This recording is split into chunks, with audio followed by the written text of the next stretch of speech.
yung kinita natin mga kaspero. Dami oh.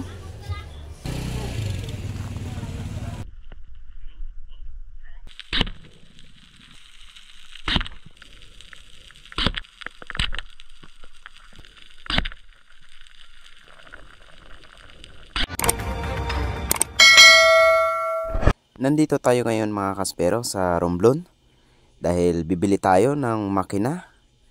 At ito yung store nila dito sa Romblon mga kaspero, or sa Humble, Carabao Island. Serna Fishing Supplies. Ayan, kumpleto sila dito lahat mga kaspero pagdating sa mga pangangailangan about sa dagat.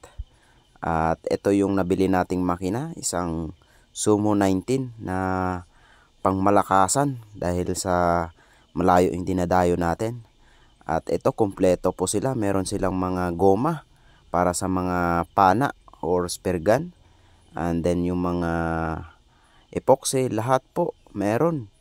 Pagdating naman sa mga fishing, ayan, meron silang mga pangpain. Ayan mga kaspero, kung napapansin nyo yung nakasabit, ayan yung mga pang hook nila, pang tulingan, sari-sari yan mga kaspero. At meron din mga net fishing, lambat. At eto yung mga sari-saring makina mga kaspero, Lunsin, Greenfield, Yama. Ayan mga kaspero yung mga engine. Kaya kung gusto nyo bumili, lalong lalo na sa ating mga solid subscriber dyan sa Romblon, pumunta lang kayo dito sa store ng Humble para hindi na kayo mahirapang bumili ng mga pandagat. Ito, yung napili natin, i-break muna natin ng ilang araw, tapos ikakabit na natin sa bangka ito mga kaspero.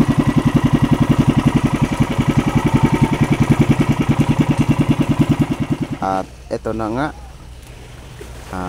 hindi ko na pinatagal mga kaspero.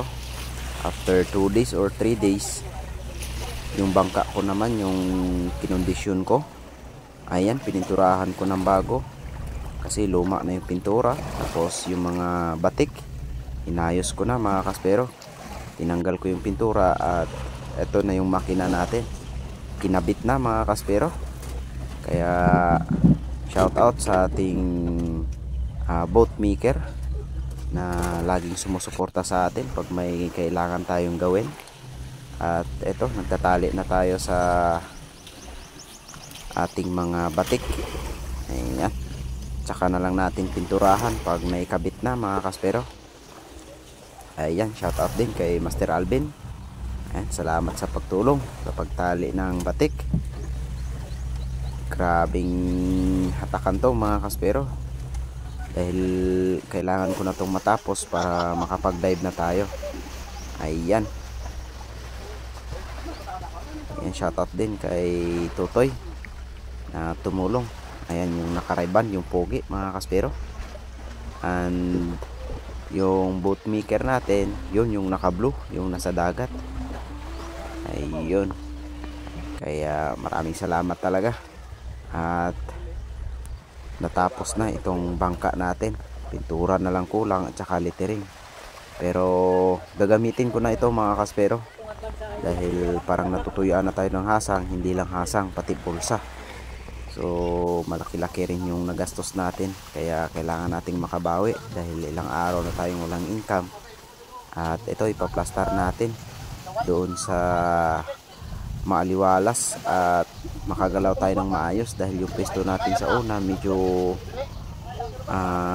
hindi tayo makapagalaw ng maayos. Kaya nilipat namin doon sa unahan para maluwag talaga. At ayun, kakabit na namin yung pinakakatig niya mga kaspero, yung malaking kawayan sa gilid. Ayan, tapos na yung sa kabila. At ayun, kinapos pa yung daydayan natin, hindi pa umabot. At ito, pagkakabit nito mga kaspero, ay pipinturahan na namin yan ni kuya. At lalagyan lang ng harsya para matibay pagdating sa alon. Yung haba nga pala ng bangka ko mga kaspero ay Nasa 30 to.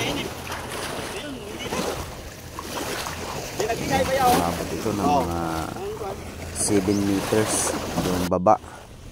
At yung dulo to dulo, umabot ito ng mga 9 meters. 10 meters nga pala mga kaspero.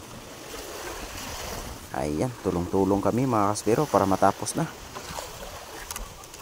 Inabot na kami ng tanghali. Hoy, itong brutal bentoy. At syempre, dahil tapos na yung bangka, sinabak agad natin sa dayo. Dumayo tayo dito sa tablas mga kaspero. At pagbaba ko, ayan, napakaraming unicorn. Kaso medyo may kaliitan pa.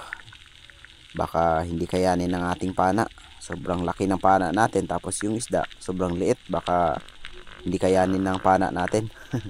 Pero hindi yan yung target natin.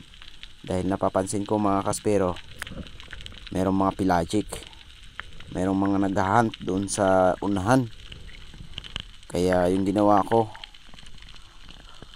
pumunta ako doon sa unahan at hinanap ko kung ano yung naghahunt mga kaspero.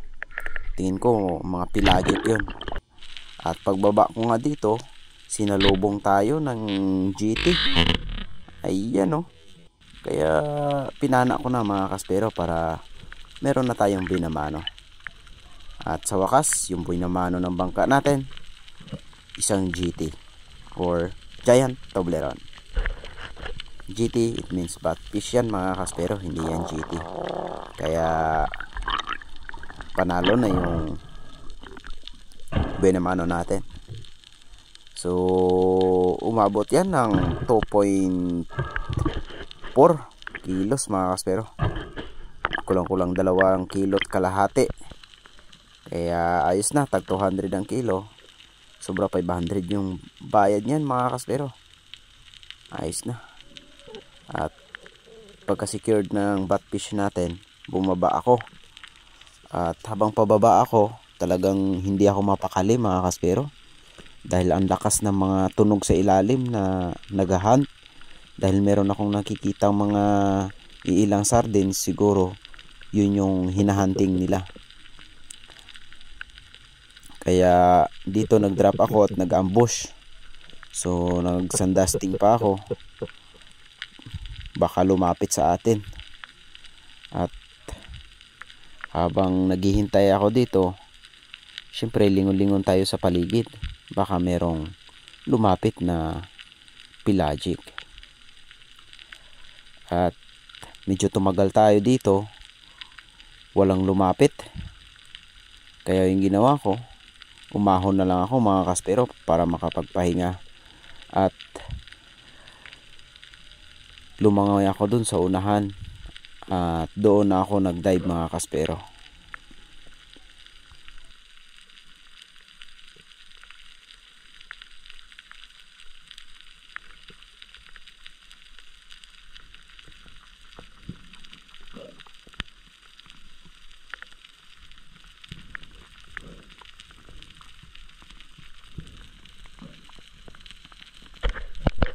Hindi nga ako nagkakamali. Pagdating ko dito sa laot, kalagitnaan pa lang, sinalubong agad ako ng 3 malalaking king mackerel or tanigi. Kaya hindi na ako nagdalawang isip na habulin ito. Dahil chance na natin to, dahil hindi na tayo tumagal sa ilalim, dito na tayo sa kalagitnaan. Kaya pinili ko yung mas malaki. Kaya eto na, boom! Igo mga kaspero. Sapol na sapol sa gitna. At kitang-kita natin yung flapper natin. Tagos na tagos at naka-double flapper kaya walang kawala. At ang sarap sa pakiramdam dahil sa pangalawang isda natin ay napaka-special na kaagad mga kaspero. At malaki pa. Kaya sulit.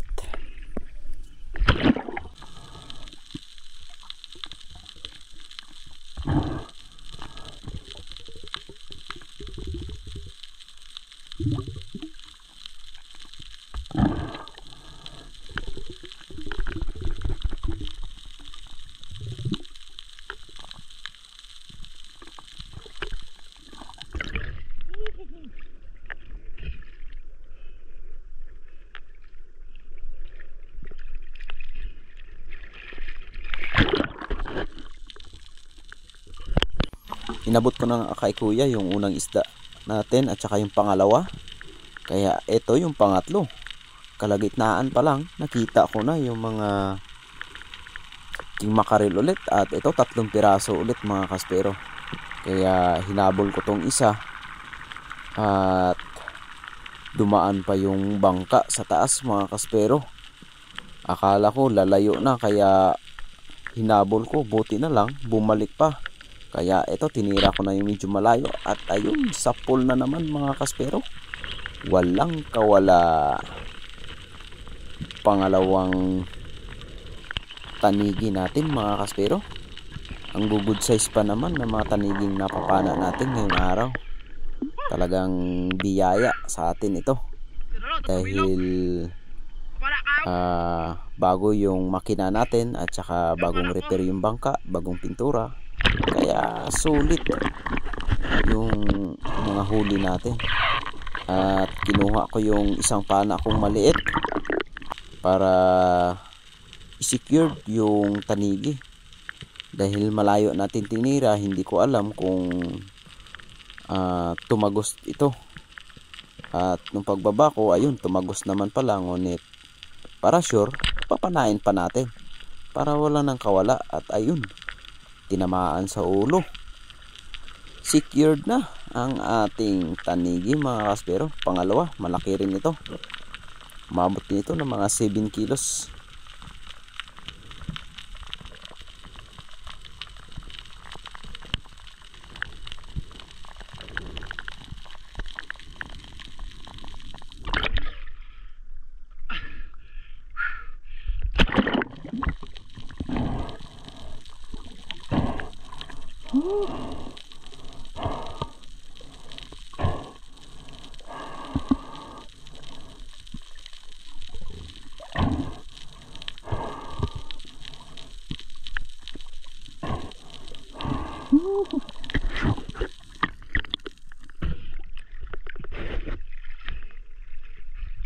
Pangalawang king back mga kaspero. Ayos. Sinupin shot natin ang isang pana natin. Sayang, baka makawala.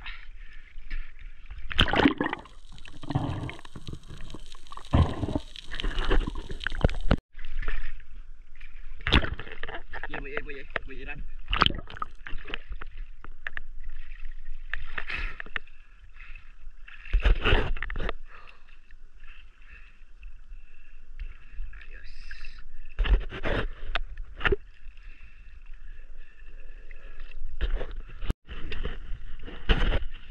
Alright. Oh my God. Oh, matangigi mga kaspiro. Nakaapat na kami. Dalawa kay Buster Danny, dalawa din sa akin. Oh. Good size, oh. Good size. Tama, oh.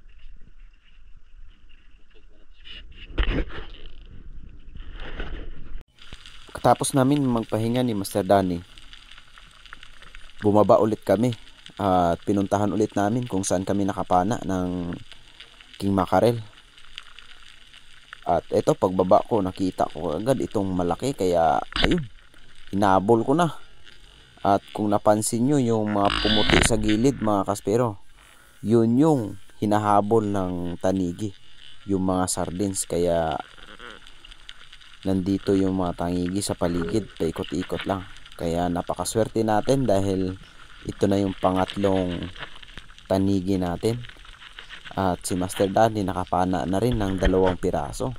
Kaya sulit yung mga huli natin. Naka 5 piraso na rin kami ni Master Danny, 2. Tapos meron pa siyang bluefin at saka batfish. Ayos na.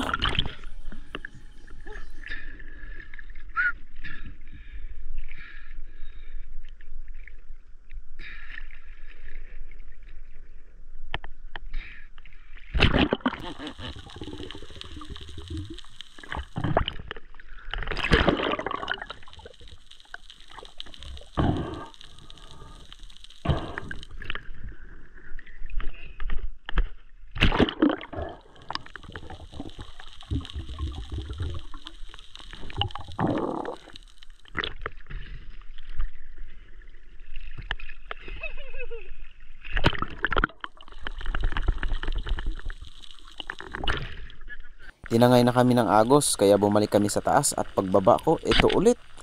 Isang tanigi mga kaspero. Ngunit medyo malayo yung distansya sa atin at tinira ko pa rin. At ayun, akala ko hindi tumagos. Yun pala, hindi naman talaga tumagos. Buti na lang hindi natanggal mga kaspero. Dahil yung flapper natin doon sa loob ng katawan niya, bumuka yung flapper kaya hindi talaga makakawala. Pero tinawag ko pa rin si Master Danny para ipasecured yung isda dahil alam ko talagang hindi tumagos. Ngunit doon pala sa tiyan niya o sa loob ng laman, yung flapper natin ay bumuka. At eto yung tali na hinila niya, mahaba mga kaspero, dahil hindi ko pinipigilan dahil baka makawala nga.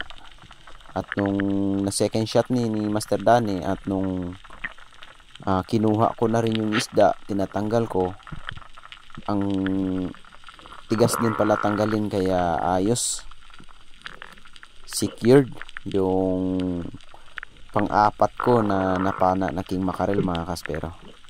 So bali yung oras natin dyan mag alas 3 o alas 3:30 ng hapon. Kaya nagdesisyon na kami ni Master Danny na umuwi dahil kuta na rin kami ngayong araw. Dahil naka-anim na tanigi na tayo. Bali 4 yung sa akin at 2 kay Master Danny. Dogawon ko pa na.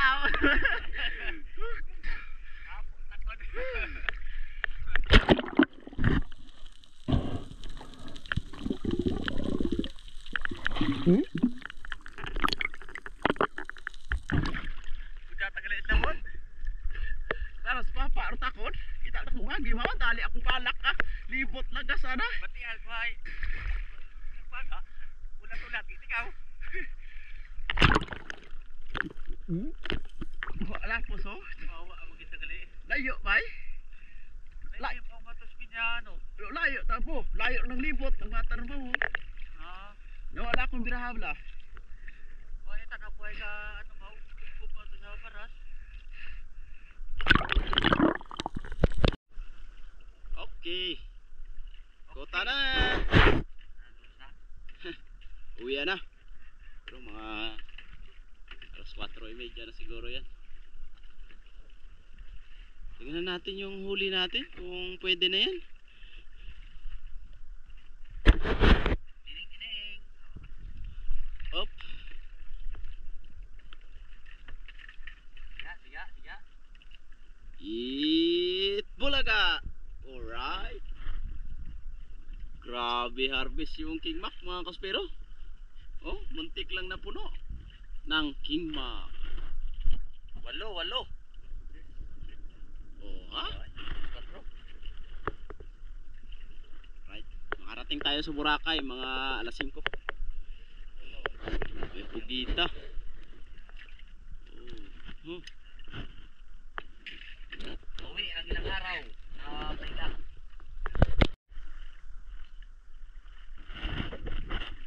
Video ti ako.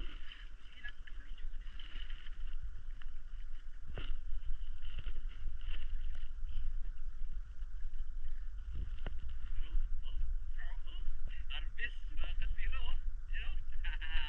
Lagi nyo na lang ilang traso.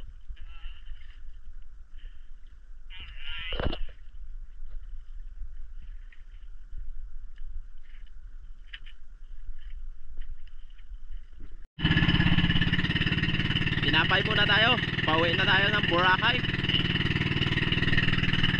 Puto ka. Ito lang yung namin.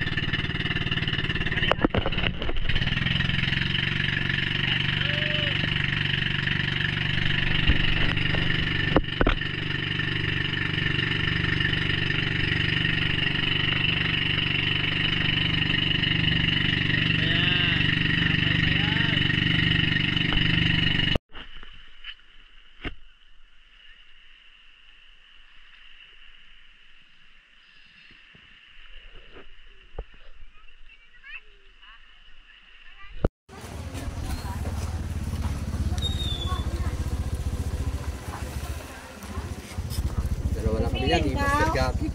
Buat na pagsitan. Wagit. Puro dali talaga. Lagtok lang mo sa bawa na dali nyo kita. Nagtsambahan ng palayan. Nagtsambahan nyo kita palayan ah. So kaya na lang yung ano. Grabe mga kaspero. Yan ko lang. 40 pesos. Sa anim, ito na lang natira. Dalawa. Yan. Yan na slice na. Last. So ito kikilaw tayo ng kaunti.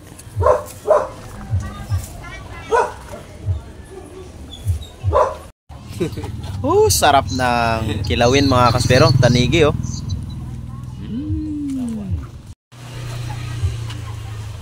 Ano ko na yung pera yan? Hello sir. Ayan mga piro. Oo, nabili ko na sir. Binayaran ko na. Pwede dun yun. Ano kung mabilot dito po eh. 400. Panalo, sarap. 400. 4. Oh, 1 kilo. Pero ubos na yung... Hindi, 1 kilo lang sir. Bali na kayo, iwa lang.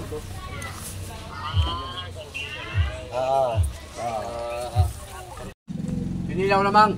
Oh, puro ulo na lang mga kaspero. Eh, siyempre, pag ulo, alam na yan, ulam na yan. Ayan oh. Yan, 3. Ito yung sa akin, buntot.